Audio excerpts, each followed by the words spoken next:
Hello and welcome to the Better Divorce Podcast. I'm your host, Paulette Rigo, credentialed private mediator and certified divorce coach. My podcast started about 7 years ago to help people like you make wise decisions contemplating divorce. And our conversation today is like no other. Jill Barnett Kaufman is joining me. So I'm going to tell you a little bit about Jill and we're going to jump right in. So grab your pad of paper. Jill is a licensed clinical social worker. She's also a licensed therapist, a divorce coach, of course, an author, and a co-parenting expert. We today are going to jump into the topic of co-parenting in divorce. So welcome to the podcast, Jill. Thank you so much for having me, Paulette. It's great to be here. I am glad you're here too. I am inundated with confusion about co-parenting. Most people think it's going to look just like parenting. Now, that is different for every family. Some people parent differently than others, right? Like any different skill that you have. And I remember when they handed the first baby to me, I was only 28. I had no idea what the hell I was doing. And I mean that. Love you to death, Nicolette. But I didn't know what I was doing. I never changed a diaper before because I never really babysat. I think I did change my nephew's diapers like 4 times, but that's about it. So thank God my mother-in-law came in and was like, oh, no, honey, let's do it this way. But she was very good about it. And those nurses, thank God for them too. But I had no idea, even though I read every baby book known to man, that whole series was coming out, What to Expect When You're Expecting. Right. Does Yep. anybody remember that? I remember I that. think in the 80s and 90s. And I read that thing, comma by comma, highlighted it, folded over the corners, made notes in the margins. And by the way, it was very helpful, but nobody knows what to expect. Now that's just normal, regular parenting. But when it comes to divorce, oh my dear, it's so different. So Jill, you're the co-parenting expert. I'm not. I know my lane. I stay in it. I did a lot of things wrong. Yeah. My children are now 27, 30, and 32. And I have 2 stepchildren, 32 and 34, and 3 grandchildren. Oh, I know, 6, 4, and 8 months. wow. 7 months. Who's counting? But Yeah. anyway, so with your expertise, why do you do what you do? Like, I don't think did you want to specialize in this work when you decided to go to get educated to become a therapist, or S- did it just naturally happen? Tell us So, a little bit about your story. yeah, so that's a very good question. So, I actually had my first child in 94. I was also 28. And I didn't know what I was doing. And my oldest now, who's 30, came out spirited. So Mm, they used to call difficult, that's when they said kids were difficult. yeah. And he was tough. And so I was in finance for years right out of college. And then I had him and I stopped working for like a year. And then I wanted to start working again. And I started teaching parenting classes. And if I hadn't, I don't know how I would have known how to raise him because it really helped me. I was this person with like a 1-year-old teaching all these people how to parent their kids. I cannot believe they listened to me, but it was really good information. And I gave workshops on spirited children. And so that was really helpful, like you said, for regular parenting before we were getting divorced. And so, you Which is know, hard enough. yes, exactly. It was really hard, especially when you have spirited kids or kids who have any kind of issues. One of my kids has dyslexia and ADD and all this other stuff.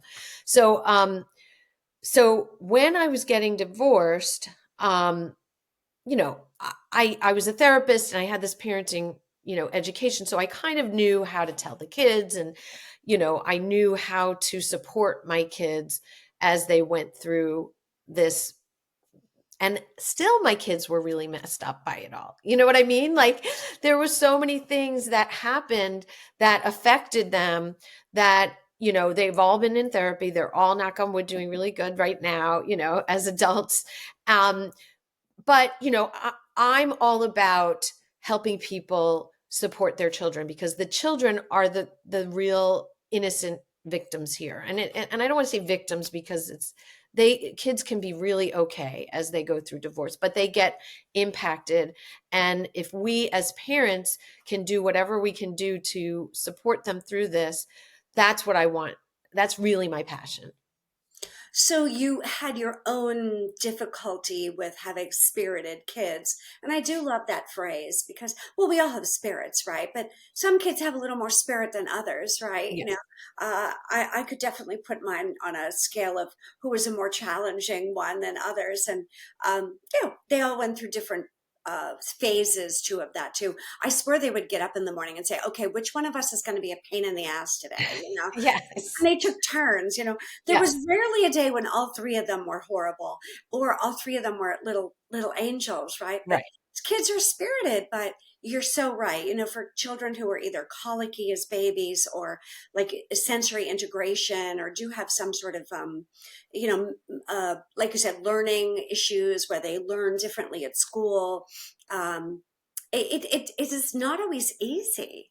You don't know what to do. So thank you for sharing that. I know that give a lot of people some foundation of why you would want to do that, to help others. That's one of the reasons I became a birth doula, is because I had such, my first baby of 18 hours. It was not my idea of a good time. And I had a doula with my second, and he was only 3 hours. And I thought, oh, what a difference. I've got to help people, women and families too, because sometimes the labor can be so difficult. But I found that my own experience helped me realize, like, oh, this is really helpful. Now, with your own experience, what do you find with shifting professionally, helping people shifting their thinking from that, traditional parenting mindset to the co-parenting, hopefully, skill that you learn when and if you ever embark on the divorce journey? How do you help them shift their thinking? Because it's not easy. No, and this is the mistake that a lot of people make. They continue in the relationship communicating the same way. They they continue the marital relationship as they're going through divorce. And really, when you decide that you're going through divorce, you have to make a shift. You have to shift from being a married couple who has an intimate relationship and a close relationship, and you have to communicate and talk to each other about everything and get agreements, to really like more like colleagues or coworkers, where you have to work together for the good of the children. Now, it can be amicable, and it sometimes is not amicable, but either way, you can communicate your part. You can't control the other person, but you do your part to communicate in as respectful and appropriate way as you can possibly communicate. So if you just envision that, you were together with your spouse and now you're separate, but on the same team, you're a colleague, you're a coworker, you're a teammate for your children. So you're still connected, but just in a completely different way. You don't have to always agree on everything. You can be do things differently in the two different houses or the two different environments, and kids can totally understand and be okay with that. You have to be respectful. So if the person, you have this history with this person of being married to them, so they're going to trigger you or you're going to trigger them, and there's going to be emotions that come up. You can't say you're being such an asshole, or you can't say things that you would have said when you were married to this person. You have to think about it like you're working with this person. And would you say that to a colleague or a coworker? And so it's really a huge shift in the way that you communicate. If you can't communicate face to face, well, email. Text is tough because you don't know the tone of the text, but I highly recommend emailing each other because then you can think it through, you can write it and rewrite it, and then when they get it, they can think it through before they respond. Because if you get a text and then you're in the middle of something, sometimes you text back and it's not the best response.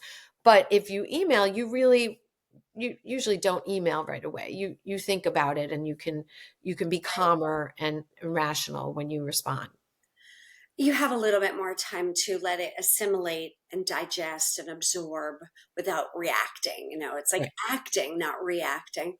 I Right. do want to point out, because I am also a mediator, and much of the work I do is mediation privately before clients decide to litigate. Hopefully, they can avoid suing each other so there's no plaintiff, no defendant, no lawsuit, and no court. Not always possible, but optimal if best. But of course, one of the first things I ask are about the children.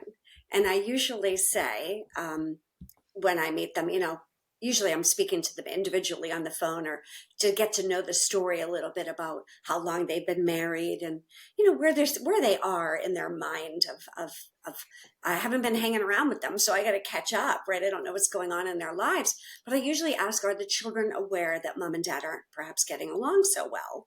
And that's kind of a little transition for me to kind of open the door of, and then sometimes they're like, oh yeah, they're totally on board, they get it. And because there are a lot of children that adapt beautifully. I don't want everyone to think that, all children um, are affected negatively. I mean, I think at some degree, yes. I'm not saying it's a day at the beach with everybody, but there are definitely. I'm not sure. I'm assuming you're nodding. So if you're listening to the audio, Jill's nodding. So that the kids react differently. They really, really do. So, but I want people to know that the court, and that's what we're all looking to have approved, is your agreement, right? And if you can't agree, the court's going to tell you what's going to happen. So you either agree on your own terms, or the court's going to just hey, listen up, you two. This is what I want to have happen. This will be the schedule. This is when the children will be here. Blah blah blah. And trust me, they do. I lived it. So it is. If you're going that far down trial, they pretty much decide for you. But they are assuming, right? And I do want to use the word assuming. See, let me know if you agree that you're going to co-parent. They just assume that, well, get up, you be adults here, just buckle up. You had these children together, until they're 18 or longer, maybe, hopefully 18. They're going to be your responsibility, right? Right. So now that's not always easy, but co-parenting, what does that mean? In my eyes, I say, well, that means that instead of having one household with one set of rules, there are now two separate households with hopefully one set of rules. Now, maybe those rules are slightly different, meaning perhaps bedtime is at 7:30 in one house and is 8 or 8:30 in the next house. No child is going to drop dead because the bedtime is a half an hour to an hour different. But if it's 7 and it's midnight, well, that's when they start to get a little like, okay, what's going on here? This is really confusing. And I just use bedtime as a simple example, but that could have to do with friends and sports and homework, weekend activities, travel, language, video games, cell phone usage. We've raised Everything. teenagers, we know, but it isn't just bedtime. Of course, that's typically when they're 4 years old, but when they get to be teenagers, I'm not so sure bedtime is really the word we use, but they are assuming that you two are going to just, well, get along. And that isn't always so easy, right? We're going to make it sound like Disney World, but it can be hard. Yeah, it can be really hard, but and everybody is different. So there are going to be differences in the households, and that's okay. And children are very resilient; they can figure that out. But you're right. If it's super different between the two households, that can be confusing. But what I always tell people is that each parent has strengths, right? So maybe one parent is really good at doing homework with the kids and the other parent is really good at playing with the kids. Both of those things are really good for the children and they get those benefits from each of the parents. So it's really good to focus on the positives of each of you and what you can give to your children. And that is something that you can share together and be thankful for. No matter what happened in the relationship, in the spousal relationship, many people are different parents than they are spouses. You know, it's a lot harder to have a good, healthy marital relationship than it is to have a good, healthy parent relationship. So even if there's negative stuff that went on between the two of you, the other parent can be a really good, healthy, happy parent figure for your child, and that's what you want. You know, children benefit from having a good relationship from both parents. And there may be one relationship that's stronger than the other, and that's okay. You know, sometimes children gravitate more to one parent, and that doesn't, it's not a competition. It's just the way that it is. It sometimes changes at different stages in the children's lives. For example, I moved out of the marital home, and my 16-year-old, who's my middle child, said, I'm not going back and forth. And so um, they're non-binary now. So they were, at that point they weren't, but they were telling me, you know, I'll come to you for dinner and breakfast and, you know, for the meals, and I'll see you on the times that your parenting time, but I don't want to move my stuff back and forth. So like that happened for 6 months. Mm. And then their dad put all of their stuff on my doorstep and said, "You're out." And so my middle child came and lived with me for the next 6 months, and well, till they were done with high school. And you know, it just, that you had to make do with that, you know, because teenagers are going to have their own minds and they're going to have their own needs, and you kind of have to be flexible and think about the kids. And like, yes, it was really hard for me for those 6 months when my 16-year-old wasn't living with me, but we have a great relationship now. And we had a great relationship the whole time. It just, they don't want to be inconvenienced, you Well, know? teenagers never want to be inconvenienced. Yeah. Even in a perfect world, and there isn't one, newsflash, everyone, but, let's just pretend, in a married situation where mom and dad are, madly in love and great communicators and perfect family, can be challenging, Yeah. teenagers at best. I don't know. I think I taught ballet for many years, or performing arts. So I hung around teenage girls a lot. So I was really confident having a daughter because, oh, like this is going to be a piece of cake. But she hated ballet. She was a jock, and which is great. I loved that she was doing that. But I was like, wait, I have to bring you to a hockey? Like what? Like, I don't know anything about this. Like I grew up in a ballet studio. Like I didn't know anything about sports. And then when I had the boys, I was like, oh, I'm all ready for this. Been there, done that. But it was just, you just don't know what you're going to get. I Yeah. talk to parents in mediation about parenting plans, right? A lot. Are you going to do, depending on the age of the children, are we doing alternating weeks? 2-5-5-2, or are we doing 3-4-4-3, or 2-2-3? It's just how many days they're with which parent. If you're not sure, Google it, it'll all come up. But regardless of the schedule, at a certain age, they don't want to follow the schedule. Especially when they get their license in a car. The good thing is we didn't live too far from one another. It was like 15-20 minutes at max. So they could pretty much, sure, come on over. Sure, come on over. Granted, they wanted to stay in the marital home, and they wanted to be closer to school, and they wanted to be closer to their friends, until they felt like they could get away with more. You're Right. right. And then you get a little bit of the Disney parent Yeah. mindset of like, well, if I'm with parent A, I can hang out with the people that they don't like me to hang out with, and I can maybe do things I'm not supposed to do, and I can get home later than we're all nodding, we were teenagers. We get it. My Yeah. God, if my parents had gotten divorced when I was a teenager, I would have used them against each other too. We're Oh, not yeah. stupid. And anytime you go away, if you don't have your child, they end up in your house with all their friends. That's always fun. Right. It's never fun, even in a perfect marriage is the point. So Right.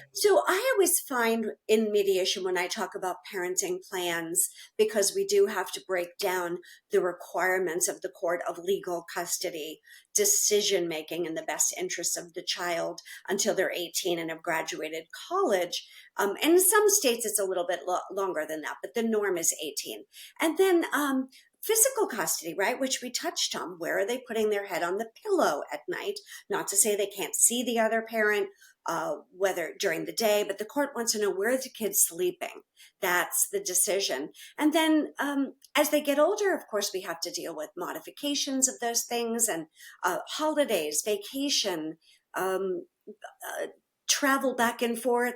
It's a lot, and it's very stressful, particularly if you live more than, I'm going to say, 30 minutes from one another, because I think 30 minutes in the car is doable, but more than that, the kids get like, oh, this is a drag, not only for the kid but the parents, right? So uh, deep breath, everyone. Don't panic. But these are the type of things you want to think about, of the pragmatic things, not just the emotional things, right? But like, what's going to work?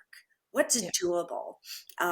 Because if the children are going to have to bounce back and forth with the children, I'm sorry, with the parents, not just on the weekends, but during the week, they forget stuff. It can be, a nightmare of homework, backpacks, clothing, sporting equipment, never mind their charger to their phone. I didn't really Right. have to deal with that so much because I got divorced a while ago and my kids were young enough that they just had cell phones and they weren't addicted to them. So the way the kids are now. So my kids have always said, oh, thank God they didn't have social media when we were growing up, because we would have, I'm like, thank God I didn't have social media when I was growing up. So Right. I'm thrilled we didn't have it. So let's shift a little bit. And now co-parenting is tough, but if you really are in a state of mind of, we've done counseling, we've done therapy, we really have come close, or I have come close to making that decision that divorce really is the best step, how can you help them start divorce in the right way so that they do avoid mistakes overall, let alone costly ones? But what advice would you give someone listening to avoid all these horrible traps and Yeah. mistakes that we've all made? Yep. Well, so most people, when they're thinking about getting divorced, they think about hiring an attorney, right? Hmm. And that's what I did. I hired an Me attorney, me and too. my ex found out, he said, "You hired an attorney." So he hired an attorney, and immediately we were adversaries. Our attorneys spoke to each other. They said not to talk between the two of us. And we paid for every email, every phone call, every meeting.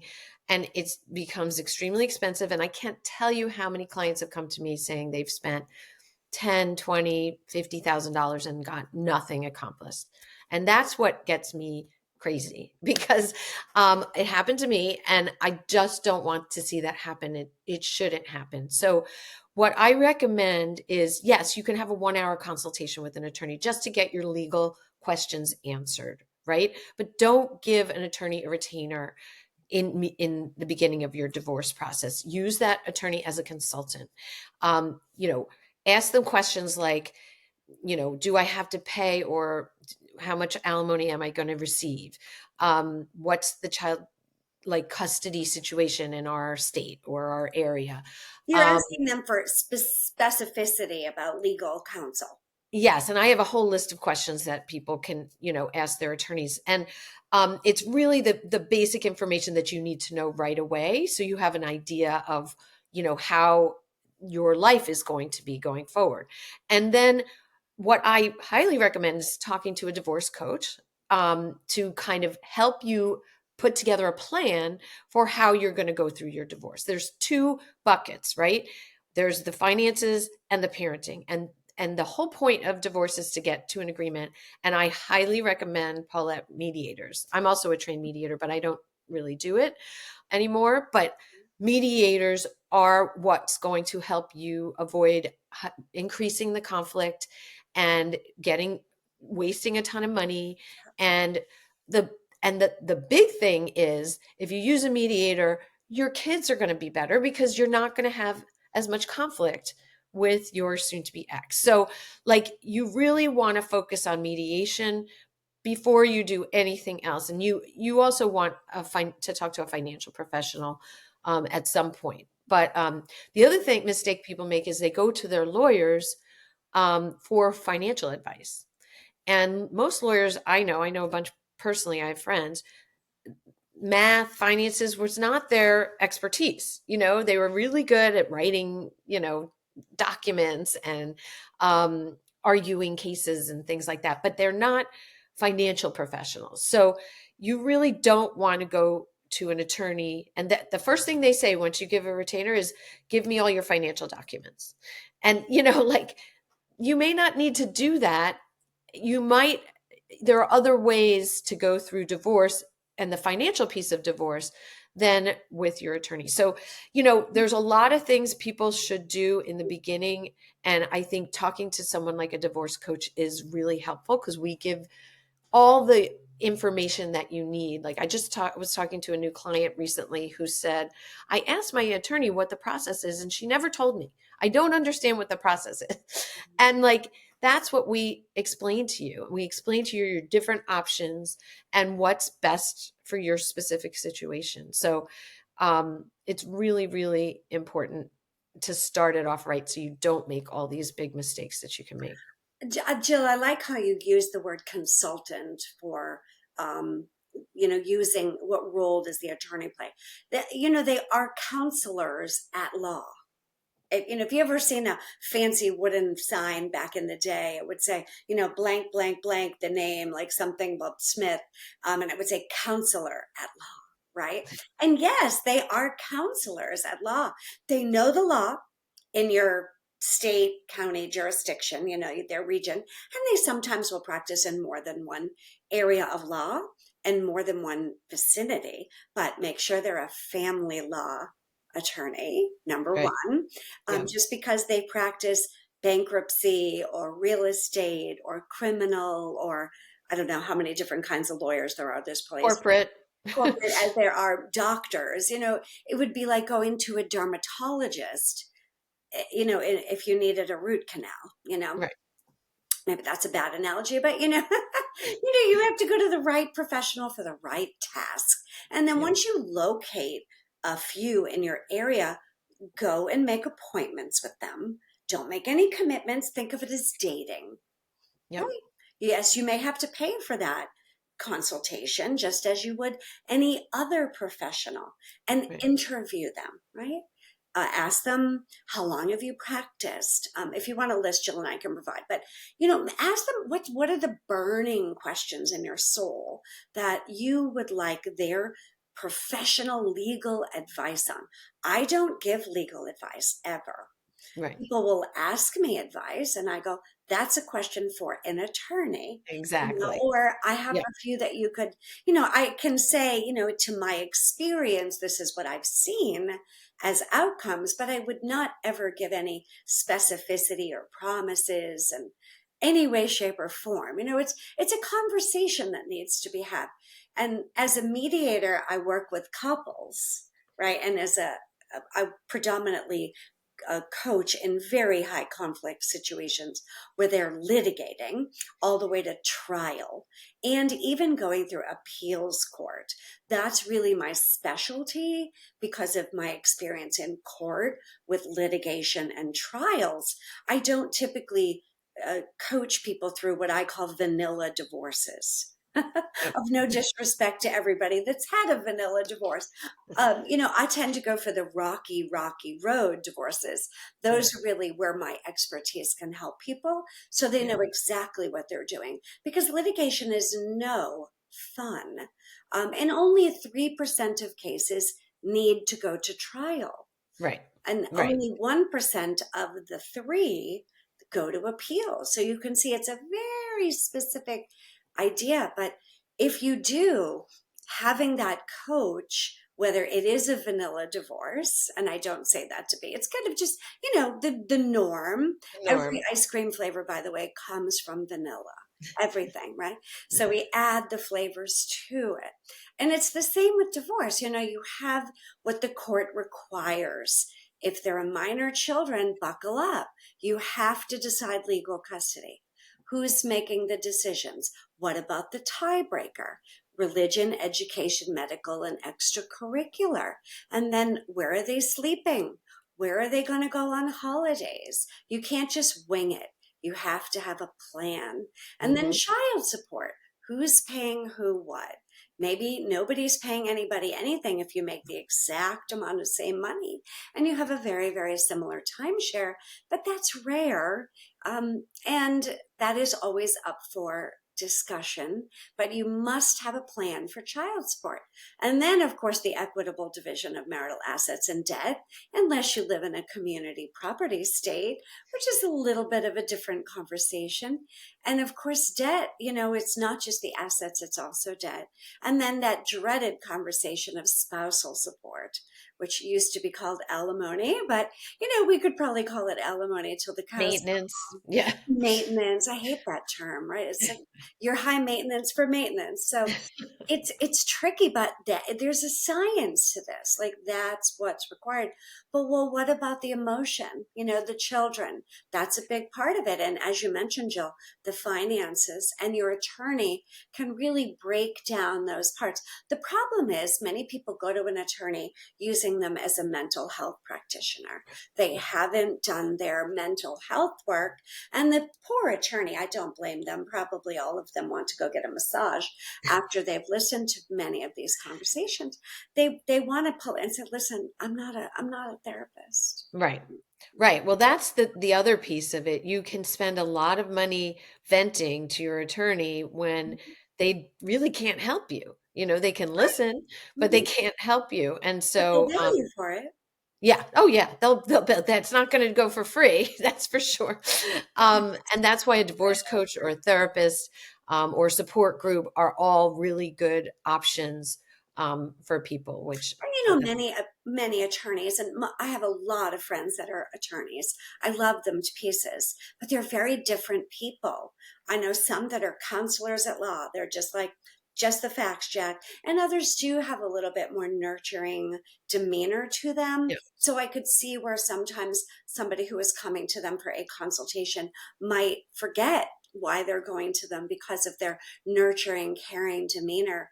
They're very different, but you got to make sure you have the right professional for the right job, whether that be legal, financial, residential, real estate, lending, mortgage, insurance, taxes, and yes, co-parenting. That Yeah. could be a guardian ad litem, it could be a mental health practitioner, but there's also the psychological, mental, emotional part of it too. I call it the bowl of emotions, which can get messy and goopy, sticky.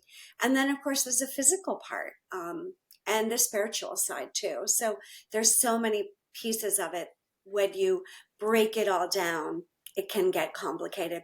So I just want to wrap up a little bit when one, because we're talking about co-parenting, we're making it sound so simple, but, most of the time there will be some disrespect. You did say, you've got to be respectful and you can control that in yourself. But what do you do when your co parent is now rude, disrespectful, impatient, finger pointing, blaming, angry? Like it's hard. So, what are tips when one parent might be bad mouthing the other parent? What should the parent do?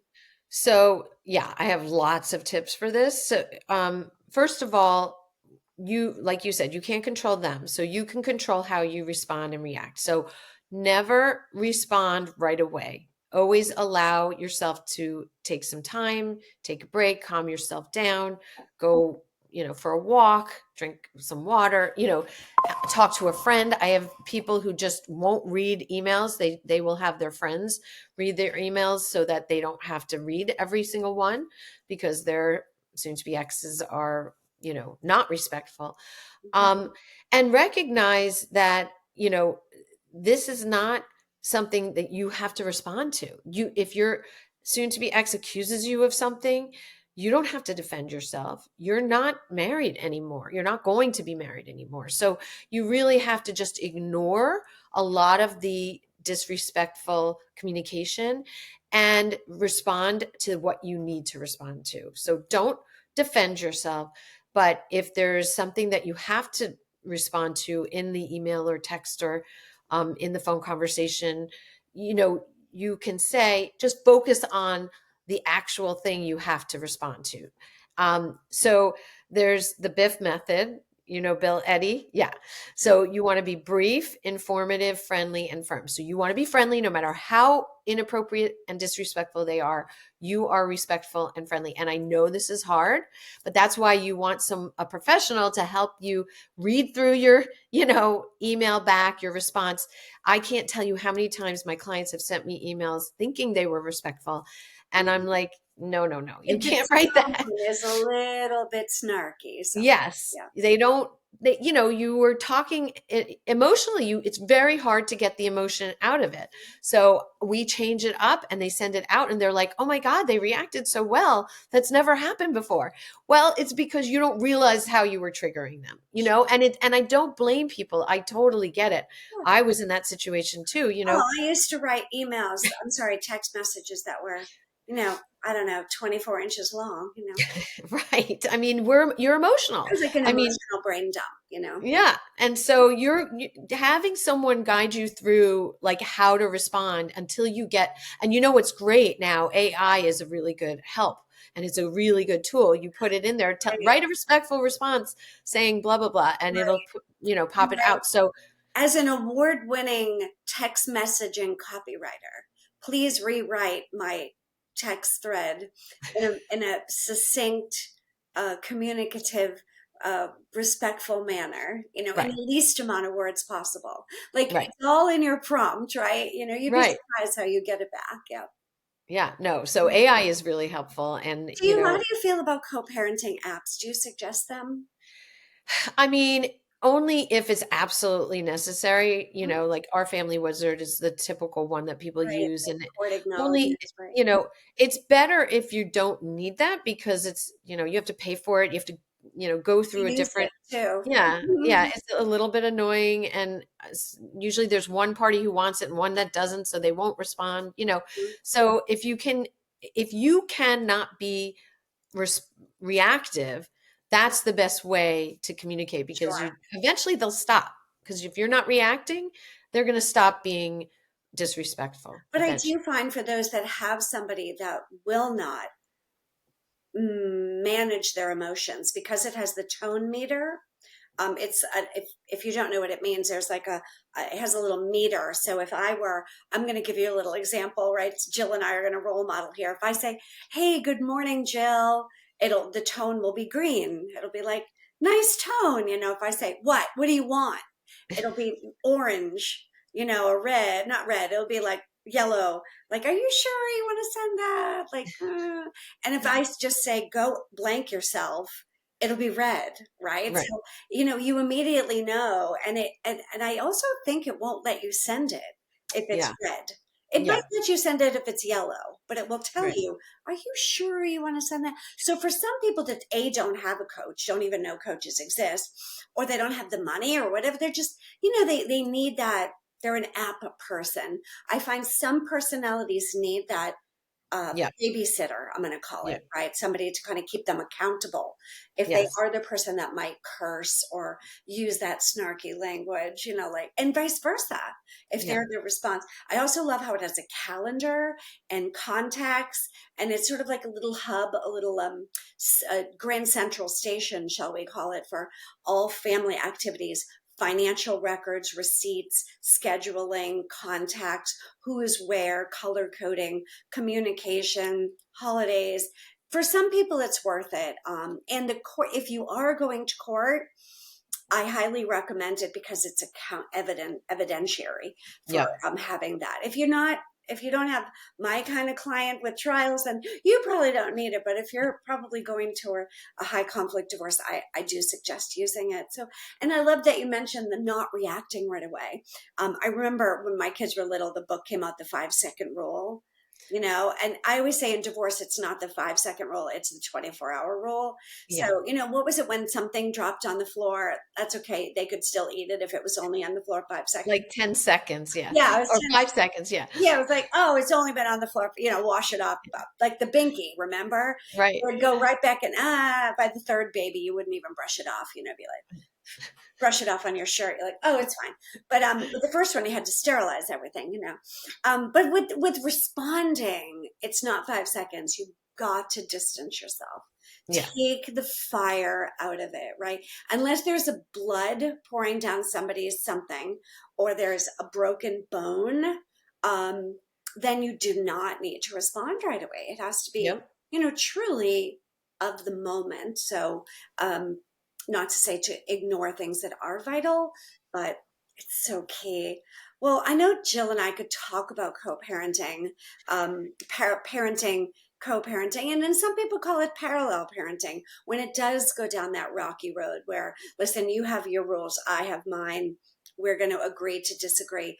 We just want to keep you out of the world of counter parenting when it is absolutely detrimental and becomes extremely combative, and you get into custody issues and finger pointing and guardian ad litem and all kinds of accusations. You don't want to go down that road. So listen to your heart. Is this what I would want to read? Right? Right. Is this something Exactly. I would want to read? Oh, it's hard. So, what is the best way for people to find you and follow you and learn more about you? So I have my website is divorcecoachjill.com. I also have a free Facebook group that's I pretty love that. active. Yeah, over 6,500 people in it. Oh my gosh, Separation, a lot of it's called, people. yeah, yeah, it's a great group. It's called Separation and Divorce Support Community. Um, and then Instagram is Divorce Coach Jill at Divorce Coach Jill. Perfect. So if you are listening, first of all, we give both of us give you a big hug because we understand the difficulty of the emotional roller coaster of making this very challenging decision. And you do have to have the right mindset of radical acceptance and realistic expectations, and knowing wisely what you're doing, why you're doing it, so that you don't make any mistakes, because Lord knows I did. So thank you, everyone, for another episode of the Better Divorce Podcast. And thank you, Jill. Until next time.